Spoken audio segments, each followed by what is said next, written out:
The Silver Crown mine carved its black mouth into the Arizona mountainside like a wound that refused to heal. In the suffocating darkness, 300 feet below ground, 11-year-old Caleb Foster pressed his small frame against the cold rock wall, his heart hammering against his ribs. The kerosene lamp flickered in his trembling hands, casting dancing shadows that seemed to reach for him with ghostly fingers. "Hi, how are you? Sorry to interrupt your story, but what I'm going to ask you is really quick, and it will really help the channel to grow and create new stories. Just click below the video image to subscribe. You'll be doing an act of kindness and encouragement to those who are just starting out. Thank you very much, and continue with your story." "Boy, where are you hiding?"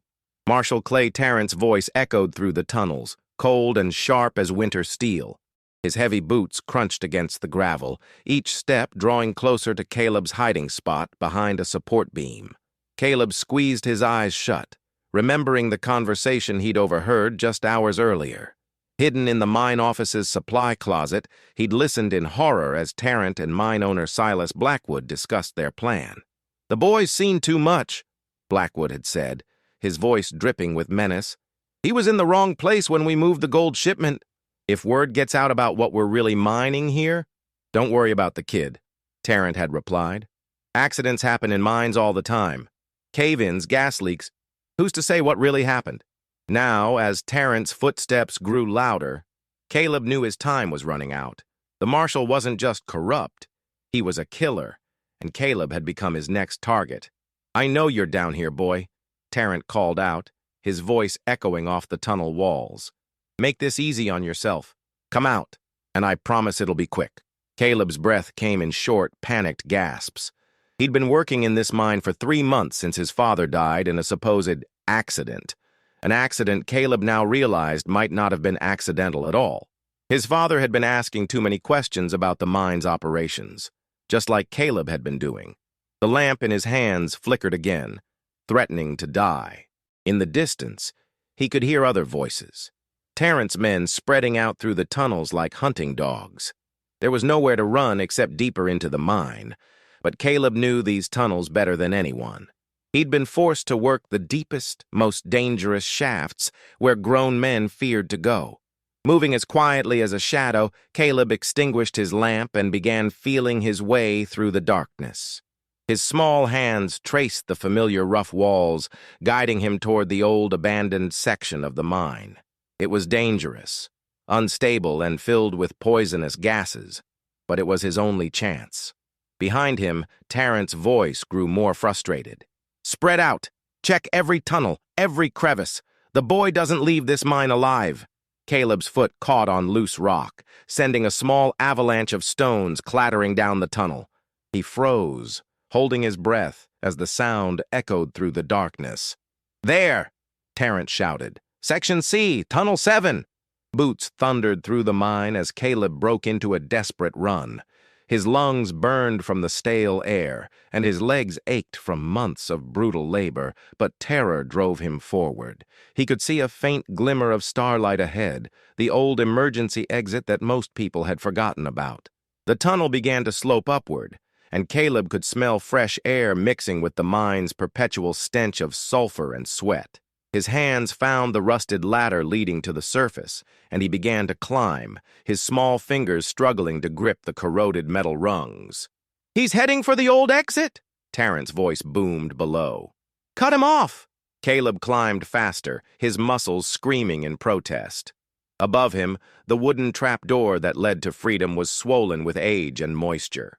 He pushed against it with all his strength, but it wouldn't budge. The sound of boots on the ladder below sent a fresh wave of panic through him. Caleb braced his back against the tunnel wall and pushed with his legs, putting every ounce of his remaining strength into moving the door. With a groan of protest, the wood gave way, and Caleb tumbled out into the cool night air. The stars above seemed impossibly bright after the mine's darkness, and for a moment he simply lay on the ground, gasping in the sweet desert air. But freedom was an illusion. Shouts erupted from the mine entrance as Tarrant's men emerged into the night. Caleb could see their lanterns bobbing in the darkness like angry fireflies. "Fan out!" Tarrant commanded. "He can't have gone far. Remember, no witnesses." Caleb struggled to his feet, his legs shaking with exhaustion and fear. The desert stretched endlessly in all directions, a maze of sagebrush, rock formations, and hidden dangers. But staying meant certain death. He began to run, stumbling over rocks and thorny bushes in the darkness. Behind him, the voices grew more distant, but he knew they would follow. Men like Tarrant didn't give up easily, especially when their secrets were at stake. As he ran, Caleb thought about what he'd discovered in the mine. It wasn't just silver they were extracting, it was gold, lots of it, and they were hiding it from the government to avoid taxes and regulations. Worse, they were using child labor and covering up deaths to keep their operations secret. His father had figured it out, and it had cost him his life. Now Caleb carried that deadly knowledge, making him the most dangerous person in Tombstone. The desert night was cold, and Caleb's thin work clothes provided little protection against the biting wind. His feet, still in the worn mining boots that were too big for him, stumbled over the uneven ground.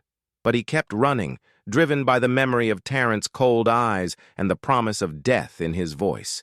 Hours passed, or maybe minutes. Time seemed meaningless in his desperate flight. Caleb's throat was parched, and his legs felt like they might give out at any moment.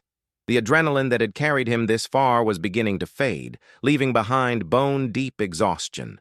In the distance, he could see the lights of Tombstone twinkling like earthbound stars. But the town offered no safety. Tarrant was the law there, and Blackwood owned half the businesses. There would be nowhere to hide, no one to trust. Caleb collapsed behind a large boulder, his chest heaving as he tried to catch his breath. The desert was silent except for the distant howl of a coyote and the whisper of wind through the sagebrush. For the first time since his escape, he allowed himself to think about his situation. He was alone, hunted, and carrying information that powerful men would kill to protect. His father was dead, his mother had died years earlier, and he had no other family. At 11 years old, he was completely on his own, in a world that had shown him nothing but cruelty. Tears began to flow down his dirt-stained cheeks. Tears of fear, exhaustion, and overwhelming loneliness.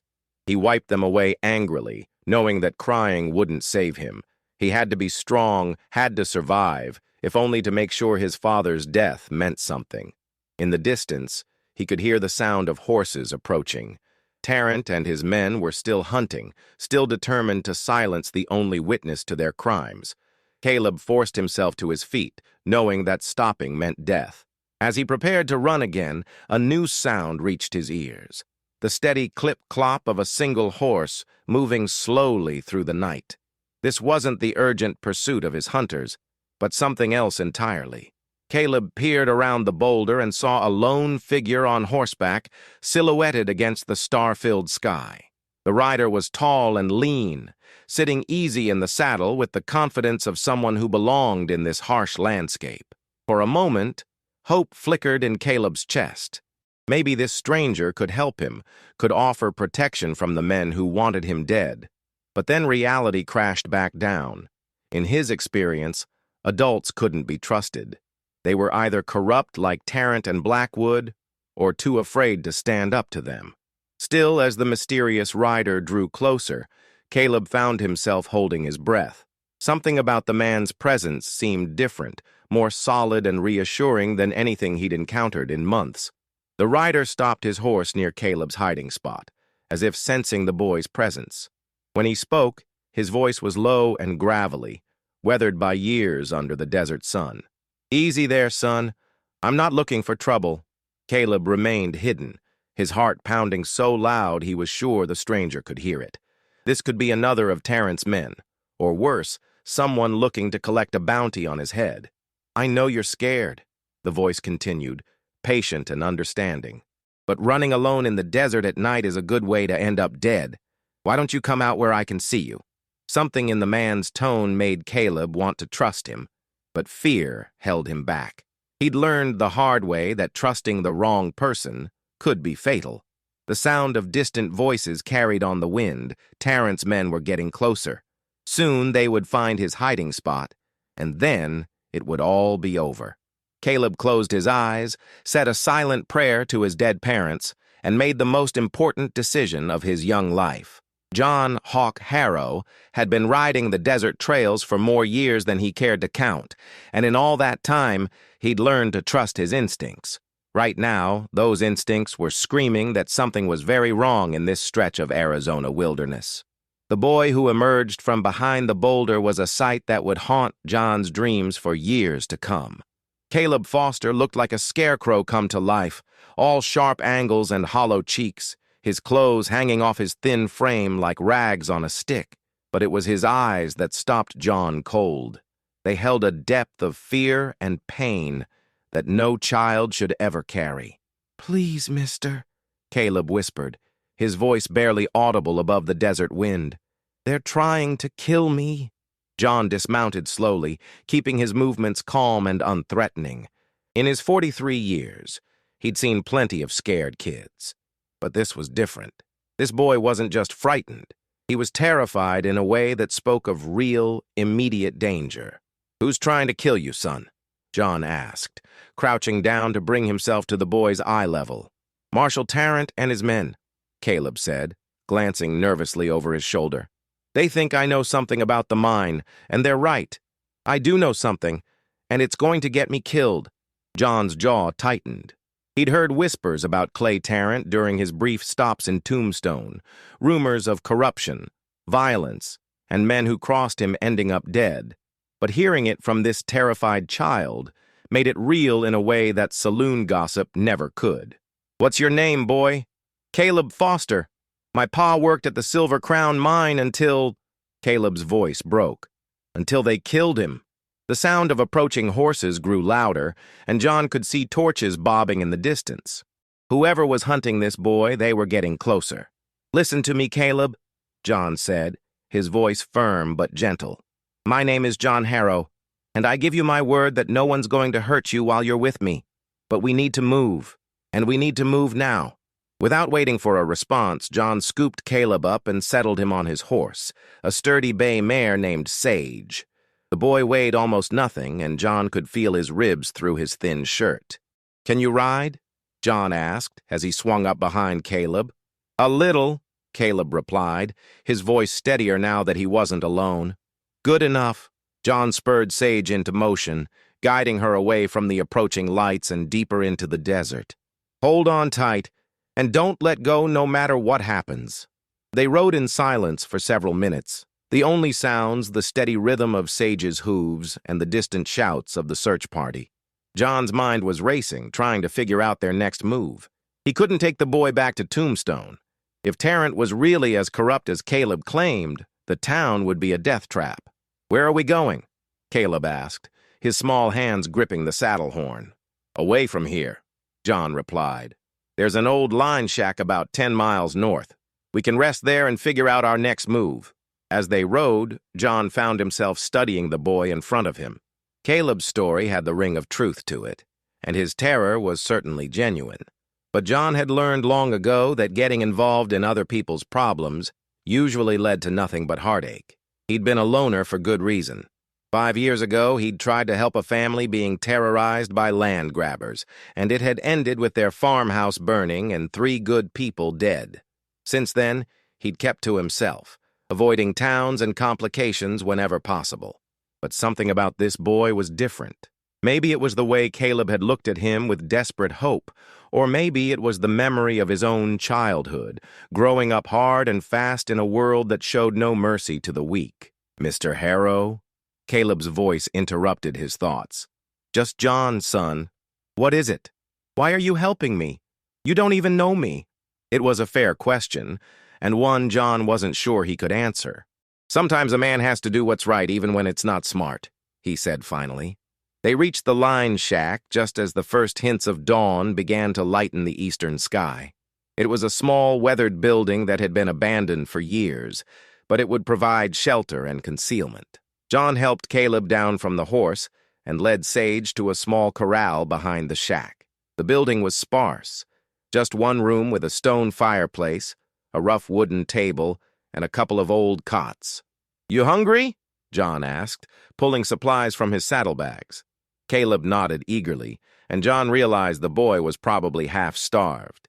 He built a small fire and began preparing a simple meal of beans and hardtack, watching as Caleb devoured every bite like it was the finest feast. "When's the last time you had a proper meal?" John asked. "Can't remember," Caleb admitted. "They didn't feed us much at the mine, said food was expensive and we had to earn it." John's hands clenched into fists.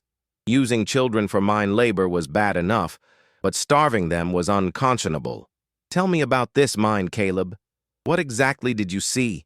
Caleb's face went pale, but he began to speak. His story unfolded like a nightmare. Children forced to work in dangerous conditions, men dying in accidents that weren't accidents, and a secret operation that went far beyond simple silver mining. "They're pulling gold out of that mine, John, lots of it, but they're not reporting it to the government. Mr. Blackwood said they could avoid taxes and regulations if they kept it secret." "And your father found out?" Caleb nodded, tears beginning to flow. Pa was asking questions about why so many men were dying. He said the safety conditions were terrible, and someone needed to do something about it. Then one day there was a cave-in, and Pa was trapped inside. "But you don't think it was an accident?" "I know it wasn't," Caleb said fiercely. "I heard Tarrant and Blackwood talking about it afterward. They said Pa was getting too close to the truth, and they had to stop him before he ruined everything." John felt a cold anger building in his chest. He'd seen plenty of evil in his time, but using children and murdering innocent men for profit was beyond the pale. "What about the other workers? Don't they know what's happening?" "Some do, but they're too scared to say anything. Tarrant has men everywhere, and anyone who causes trouble just disappears." "And you overheard them planning to kill you?" Caleb nodded. "They said I'd seen too much, that I was a threat to their operation. Tarrant was going to make it look like an accident, just like with Pa." John stood up and walked to the window, looking out at the desert landscape. In the distance, he could see dust clouds that might be riders. Tarrant's men were still searching, still determined to find the boy. "John?" Caleb's voice was small and frightened. "What are we going to do? They'll never stop looking for me." John turned back to face the boy, and something in his expression must have changed, because Caleb's eyes widened with hope. "We're going to stop them," John said quietly. "All of them." "But how? Tarrant's the marshal, and Blackwood owns half the town. Who's going to believe us?" "There are people in this territory who care about justice more than politics," John replied. "Federal marshals, territorial judges, newspaper men who aren't afraid to print the truth. We just have to get you somewhere safe long enough to tell your story to the right people." "And you think they'll listen to a kid?" John smiled grimly. "They will when they see the evidence." "What evidence?" "The evidence you're going to help me gather," John said. "You know that mine better than anyone, Caleb. You know where they're hiding the gold, where they keep their records, who's involved in the operation. With your help, we can build a case that even corrupt officials can't ignore." Caleb stared at him in amazement. "You want to go back? To the mine?" "Not right away," John said. "First, we need to get you healthy and strong. Then we need to plan our approach carefully. But yes, eventually we're going back." "That's crazy," Caleb whispered. "They'll kill us both." "Maybe," John admitted. "But if we don't try, they'll kill you anyway, and they'll keep on killing anyone else who gets in their way. Sometimes a man has to take a stand, even when the odds are against him." Caleb was quiet for a long moment, staring into the fire. When he looked up, his eyes held a determination that hadn't been there before. "My pa always said that running away from bullies just makes them stronger," he said. "Maybe it's time to stop running." John nodded approvingly. "That's the spirit, son. But first, you need rest. We've got a long road ahead of us." As Caleb curled up on one of the cots, John settled into a chair by the window, his rifle across his knees.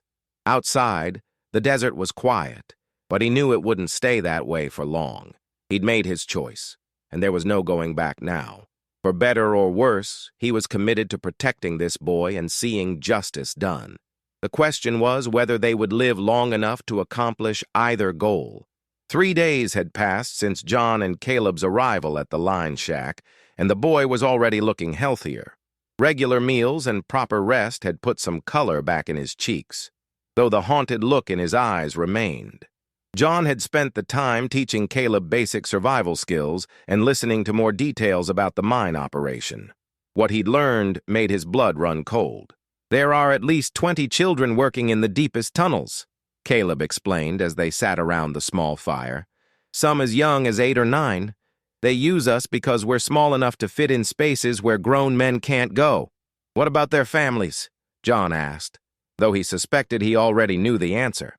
"Most don't have any. Orphans, runaways, kids whose parents died and had nowhere else to go. Blackwood promises them food and shelter, but it's more like prison." John's jaw tightened. "And the gold operation?" "There's a hidden chamber about a quarter-mile down the main shaft. They've been stockpiling gold there for months, maybe years. I only found it by accident when I got lost in the tunnels." "How much gold are we talking about?" Caleb's eyes widened. "Enough to fill a dozen wagons, maybe more. Pa said it was worth more money than most people see in a lifetime." The scope of the operation was staggering. No wonder Tarrant and Blackwood were willing to kill to protect their secret. With that much gold at stake, they'd eliminate anyone who posed a threat. A sound outside made John reach for his rifle. Hoofbeats, multiple riders approaching fast. He motioned for Caleb to stay low and moved to the window. 6 men on horseback were riding hard toward the shack, led by a tall figure in a black duster. Even at a distance, John could see the marshal's badge glinting on the man's chest. "Tarrant," he muttered. "Did they find us?"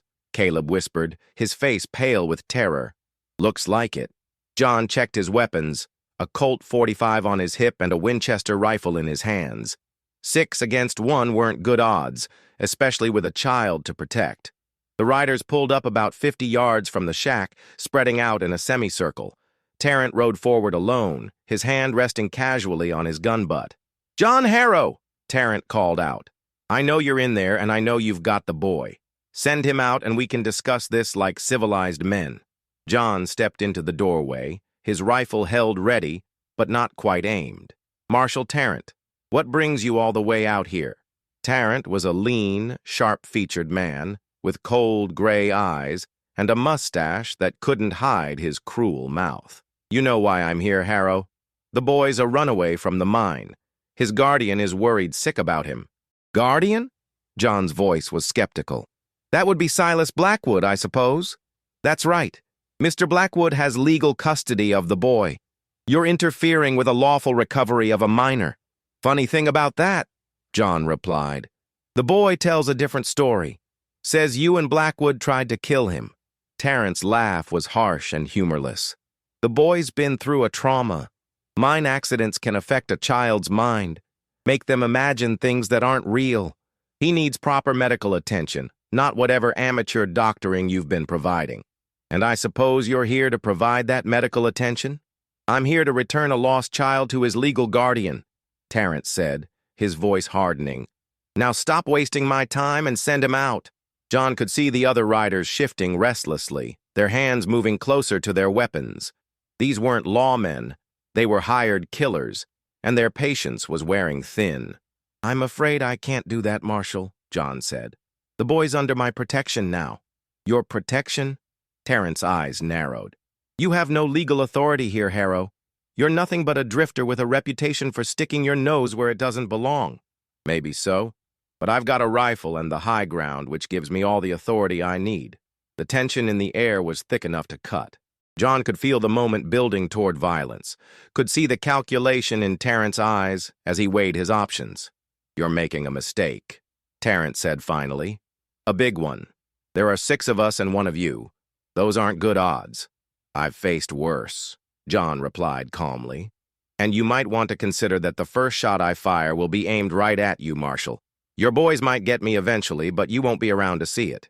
Tarrant's face flushed with anger, but he held his position. "This isn't over, Harrow. I'll be back with more men, and next time I won't be so polite."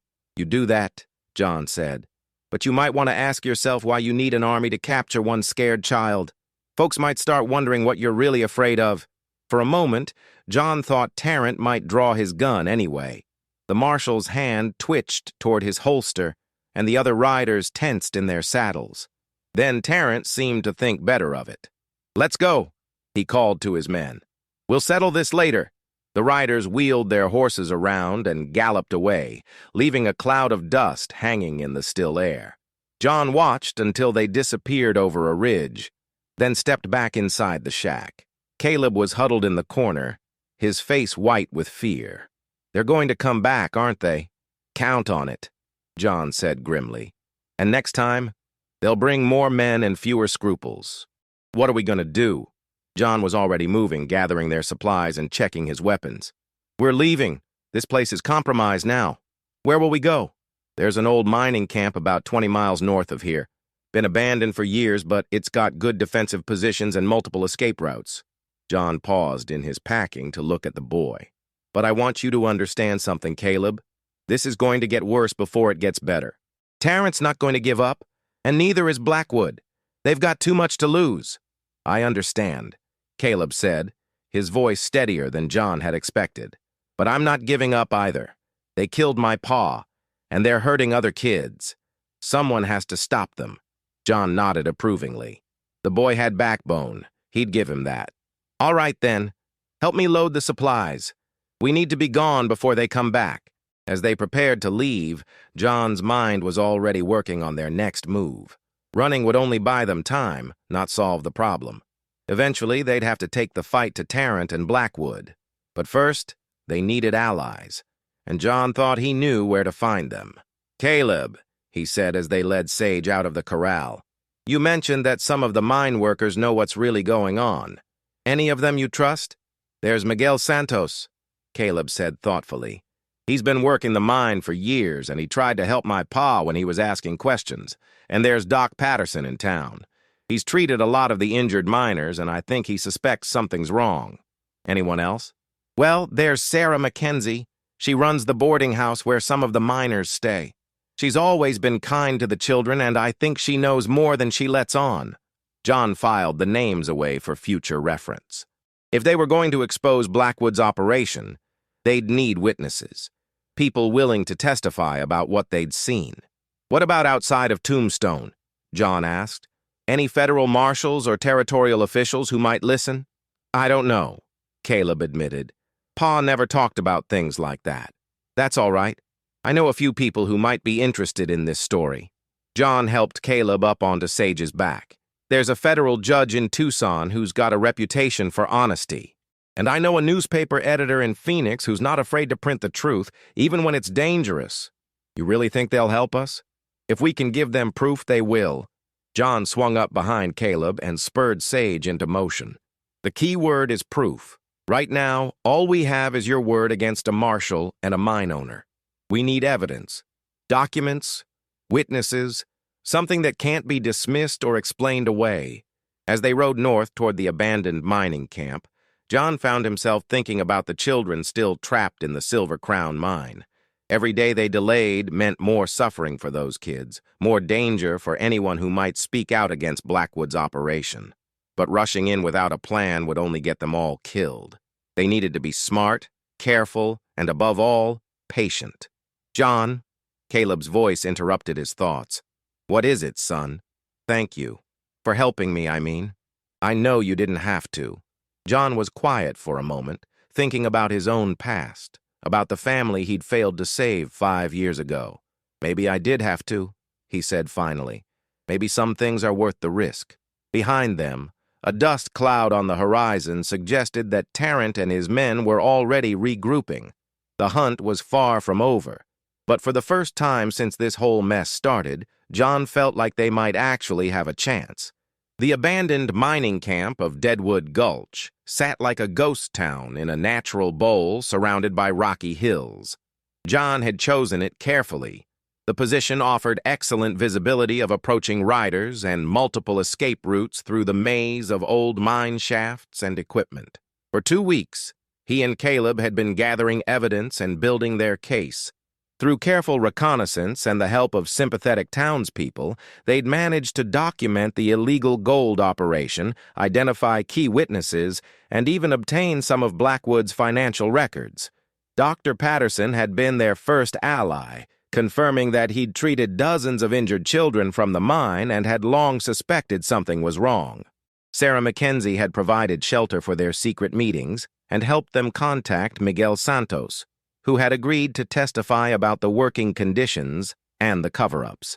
But their greatest breakthrough had come when Caleb remembered something crucial about his father's death. Pa kept a journal, Caleb had said during one of their planning sessions. He wrote down everything he saw at the mine, all his suspicions about the accidents and the safety violations. I think he hid it somewhere before he died. They'd found the journal hidden in a loose floorboard of the Foster family's old cabin, and its contents were damning. Thomas Foster had documented months of evidence, suspicious deaths, safety violations, and most importantly, detailed observations about the secret gold operation. Now, as John watched the sun set behind the western hills, he knew their time was running out. Word had reached them that Tarrant was assembling a large posse, claiming that John had kidnapped Caleb and was holding him for ransom. The marshal was planning to attack at dawn, and this time he wouldn't be taking any prisoners.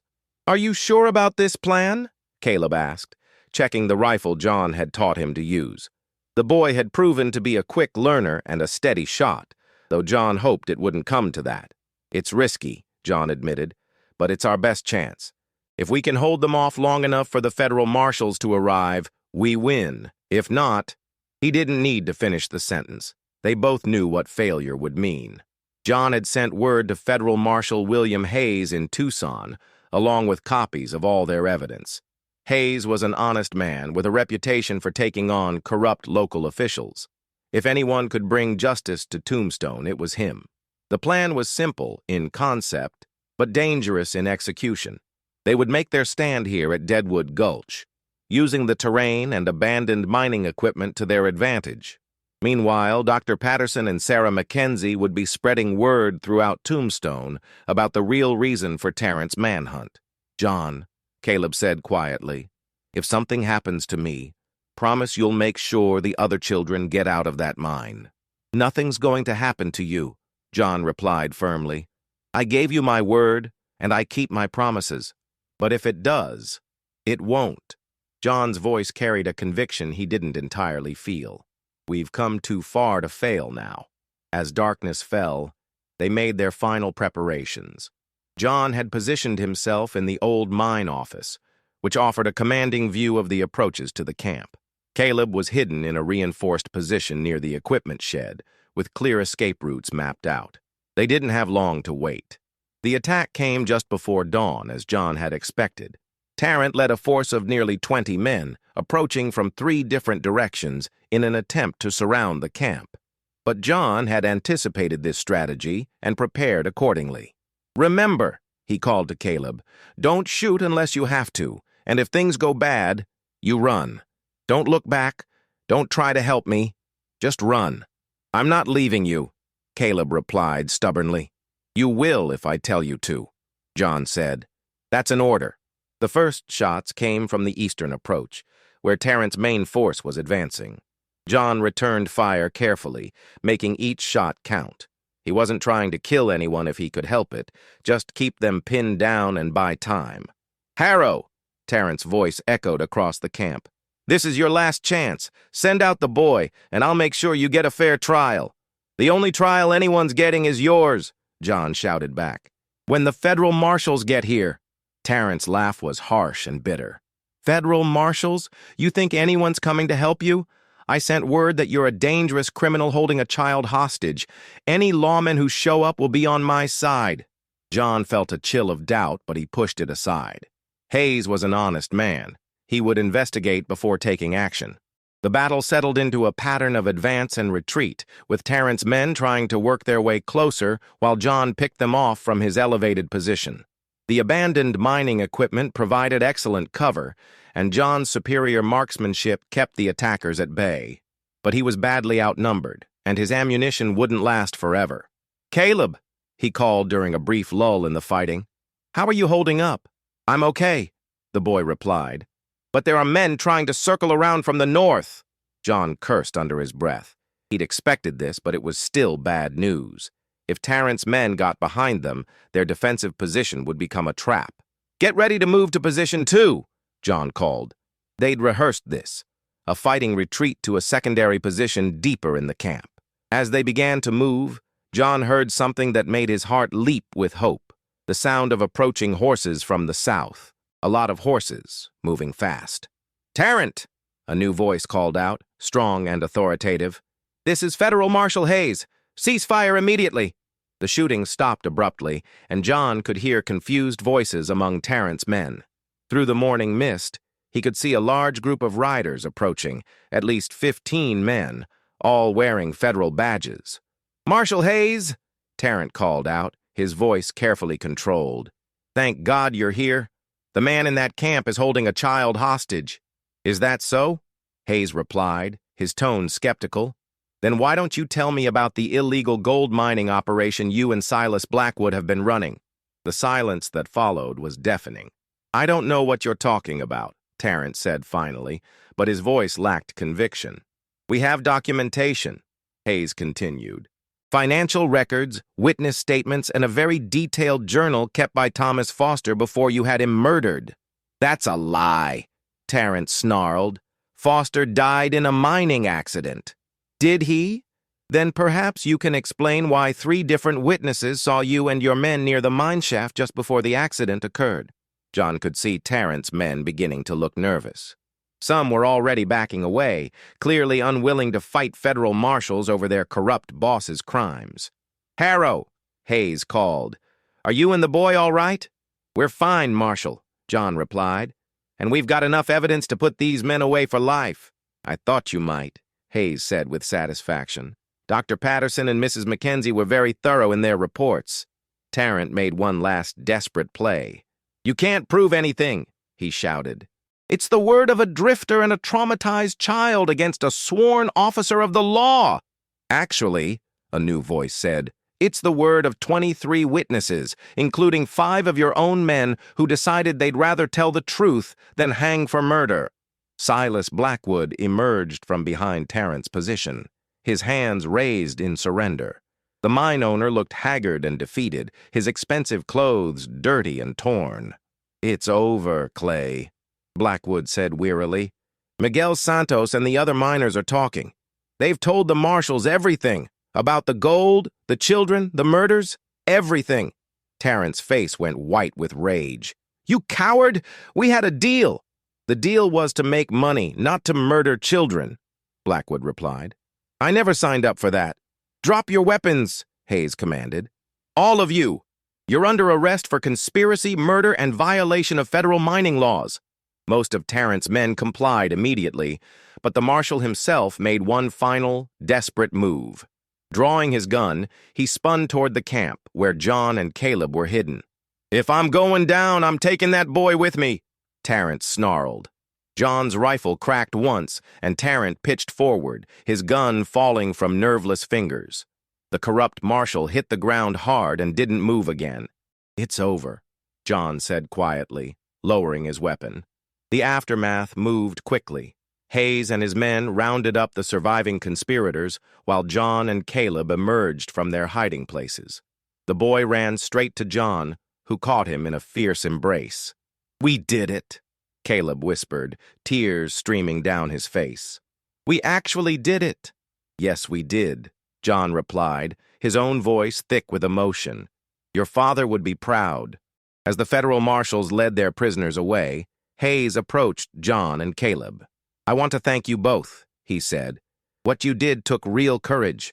Those children in the mine owe you their lives." "What happens now?" Caleb asked. "Now we clean up the mess," Hayes replied. "The mine will be shut down and investigated. The children will be relocated to proper homes or orphanages, and the men responsible will face justice." "What about Caleb?" John asked. Hayes looked thoughtfully at the boy.